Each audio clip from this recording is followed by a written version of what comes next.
Sayap Bidadari Bagian 2. Cinta Buta dan Cinta Sejati. Tut nat net not nat net not. Di hari Minggu yang cerah, di sebuah telepon umum, seorang gadis tampak asik berbincang-bincang. Rupanya Angel sedang menelepon Raka guna mengabarkan perihal naskah yang sudah dibacanya. Tak lama kemudian, nah begitulah kak, tanpa terasa akhirnya cerita itu selesai juga aku baca, kata Angel mengabarkan. Gila, cepat juga kau membacanya, komentar Raka kagum. Iya dong, memangnya kakak, biarpun sudah bulukan dan dimakan rayap, tak akan pernah membacanya. Jangan salah, itu hanya berlaku untuk karangan penulis lain, tapi kalau untuk karangan Bobby tentu ada pengecualian. Dia itu kan sahabat baikku, dan aku merasa berkewajiban untuk bisa menyelesaikannya, walaupun dengan waktu yang agak lama. Benarkah? Tentu saja, ketahuilah. Selama ini Bobby sudah begitu sering membantuku. Bahkan dia rela untuk mengalahkan kepentingannya sendiri. Sungguh dia itu sahabat yang baik, dan tidak sepantasnya aku membalasnya dengan menyakiti perasaannya. Karenanya lah, biarpun aku tidak hobi membaca, tapi aku tetap berusaha untuk menyelesaikannya. Ya, seperti yang aku bilang tadi, walaupun dengan waktu yang agak lama. Tapi untunglah, Bobby bisa memahamiku sehingga dia pun tidak merasa kecewa karenanya. Oh ya kak, ngomong-ngomong, aku baca lanjutannya dong, sebab Kak Bobby ada lanjutannya, katanya. Lanjutan apa? Lanjutan dari cerita yang kubaca ini. Kalau tidak salah judulnya Demi Buah Hatiku. Lah, naskah itu sih tidak ada padaku. Lantas, naskah yang ada pada kakak itu apa? Yang ada padaku itu Menuai Masa Lalu. Ya, bagaimana dong? Telepon dia saja. Aduh, kak, aku kan baru kenal. Masa sih langsung menelepon dia? Bagaimana ya? Raka tampak berpikir keras. Aduh, tell me amat sih ini kepala. Masa masalah begitu saja tidak bisa mikir, kata Raka seraya melangkah berputar-putar sambil terus menggenggam telepon selulernya. Nanti saja deh, biar aku pikirkan dulu kata Raka menyerah. Iya deh, nanti kalau sudah kabarin aku ya. Setelah berkata demikian, Angel pun langsung memutus sambungan dan melangkah pergi meninggalkan telepon umum yang hanya berjarak 5 meter dari rumahnya. Kini gadis itu sudah merebahkan diri di tempat tidur.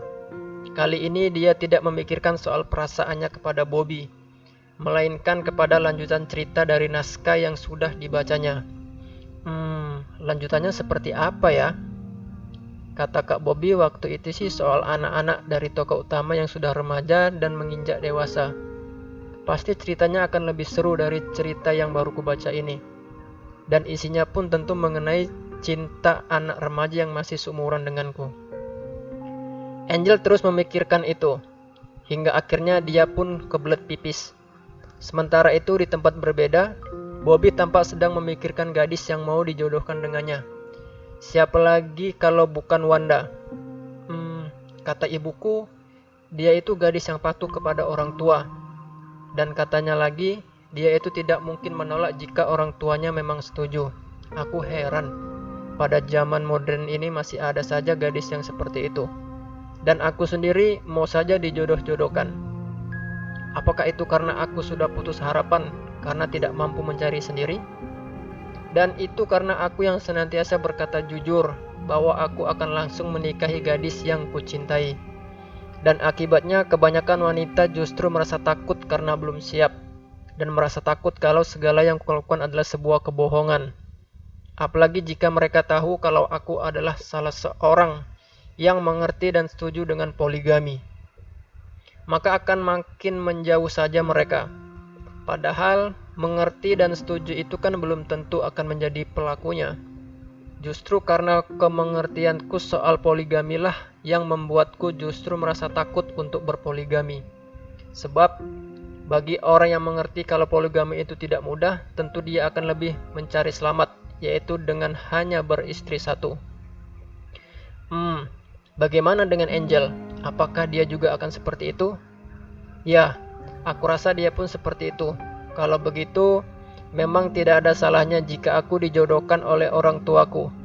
Aku sadar, kini aku sudah semakin bertambah usia, dan orang tuaku tentu sangat mengkhawatirkan aku yang hingga kini belum juga menikah. Padahal, hampir semua teman sebayaku sudah membina mahligai rumah tangga.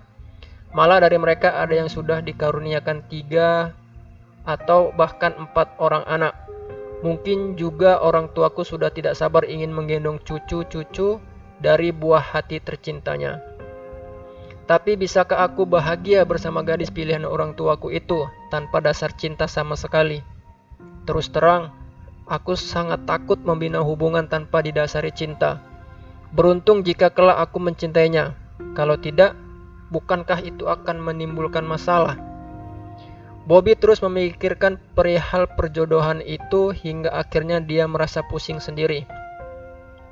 Begitulah Bobby yang senang sekali mendramatisasi keadaan sehingga membuat kepalanya semakin mau pecah.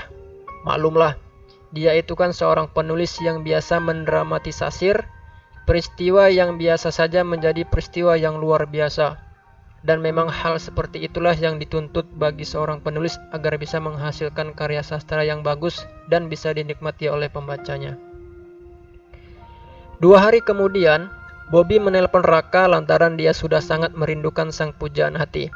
Maklumlah, selama 2 hari ini dia selalu memimpikan Angel dan membuatnya merasa perlu untuk terus mencintainya. Nanti malam dia mau main ke rumahku, jelas Raka mengabari. Katanya dia juga mau ke rumahmu untuk mengembalikan naskah kemarin dan mau membaca cerita lanjutannya. Benarkah? Tanya Bobby hampir tak mempercayainya. Benar Bob, tapi sayangnya saat ini motorku lagi ada masalah dan karenanya lah aku tidak mungkin mengantarkannya sampai ke rumahmu. Mengetahui itu Bobby pun segera merespon. Kalau begitu biar aku saja yang ke sana. Baiklah Bob, kalau begitu kami akan menunggumu di warung tempat biasa. Iya kah? Sampai nanti malam ya. Bye. Pamit Bobby dengan perasaan senang bukan kepalang. Maklumlah nanti malam rindunya tentu akan segera terobati. Kini pemuda itu tampak duduk di ruang tamu sambil memikirkan perihal pertemuannya malam nanti. Ketika sedang asik-asiknya melamun, tiba-tiba ibunya datang menemui. Bob, ibu mau bicara, kata sang ibu seraya duduk di sebelahnya. Soal apa bu? Tanya Bobby seraya berusaha menerka dalam hati. Begini Bob, tadi ibu baru pulang dari rumah Wanda dan ibu kembali berbincang-bincang perihal niat lamaran itu. Sungguh ibu tidak menduga kalau kedatangan ibu telah disambut dengan begitu berlebihan.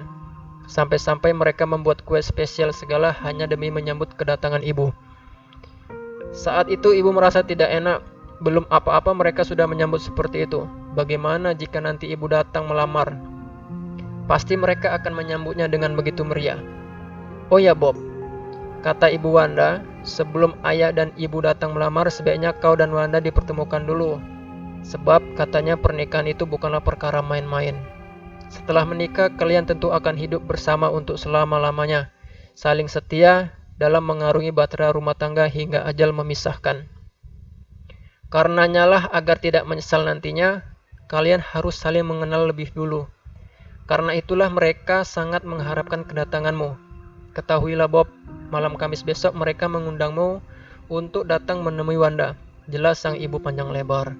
Tapi bu, sudahlah. Tidak ada tapi-tapian. Soalnya tadi ibu sudah berjanji kalau kau mau datang malam Kamis besok. Malah ibu sudah memberitahu kalau kau itu anak yang berbakti kepada orang tua dan tidak mungkin mau menolak keinginan kami yang menghendaki Wanda menjadi istrimu. Potong sang ibu tak mau mendengar alasan Bobby. Jadi, itu artinya Bobby memang harus menemuinya. Tentu saja, memangnya kini kau sudah tidak mau berbakti kepada orang tuamu lagi. Lagi pula, apalagi yang masih kau pikirkan Bob? Wanda itu jelas gadis yang manis, baik dan juga patuh kepada orang tua. Bu, sebenarnya Bobby, pemuda itu tampak menggantung kalimatnya. Bobby malu datang ke sana bu. Lanjut pemuda itu tidak mau mengungkap hal yang sebenarnya. Kalau dia sudah mempunyai gadis pilihannya sendiri. Dialah Angel, gadis yang baru dikenalnya beberapa hari yang lalu. Kau tidak perlu malu, Bob. Atau kalau perlu ibu akan menyuruh Randy untuk menemanimu. Saat itu Bobby tidak mempunyai pilihan lain yang terbaik. Tampaknya dia memang harus datang ke rumah Wanda demi baktinya kepada orang tua. Duhai Allah, kenapa harus seperti ini? Padahal kini aku sudah begitu mencintai Angel, seorang gadis yang menurutku baik dan bisa mengerti aku. Entahlah, ini cinta buta atau bukan. Yang jelas aku sudah mempertimbangkannya dengan matang dan sudah menerima apapun kekurangannya. Jika demikian adanya, benarkah itu cinta buta? Bukannya cinta sejati yang tumbuh karena bertemu sang belahan jiwa. Ratap pemuda itu membatin. Sungguh pemuda itu sedang dilanda kebingungan. Apakah ia benar-benar telah terjerat oleh cinta yang membutakan sehingga ia pun menjadi begitu gegabah dalam memberikan penilaian. Padahal dia sendiri belum mengenal Angel dengan baik. Sungguh mengherankan. Kenapa dia bisa sampai seperti itu? Bukankah banyak orang yang selalu menolak cinta lantaran belum saling mengenal? Tapi dia justru malah sebaliknya, mengobrol cintanya kepada orang yang baru dikenal. Benarkah itu cinta buta? Namun bagaimana jika itu memang cinta sejati?